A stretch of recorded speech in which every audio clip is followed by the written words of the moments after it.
بالتأكيد أن يراجع حساباته، وأنا أولهم. ركلة جزاء يحتسبها حكم المباراة. هذه اللقطة شيخ كومارا أشار إلى لمسة اليد وركلة جزاء في الدقائق الأخيرة. الرجاء يريد أن يعود من بعيد، يريد أن يسجل ريمونتادا تاريخية تبقى في ذاكرة هذا الديربي، يريد كمباك عالمي حقيقة في ديربي بلا شك من الديربيات العالمية. هل ينجحون؟ جننون المغاربة.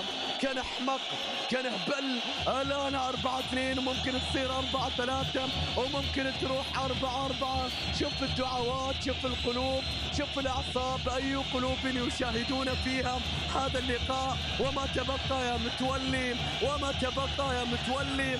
المباراة لم تنتهي بعد، لم تنتهي بعد. 4-2 محسن متولي.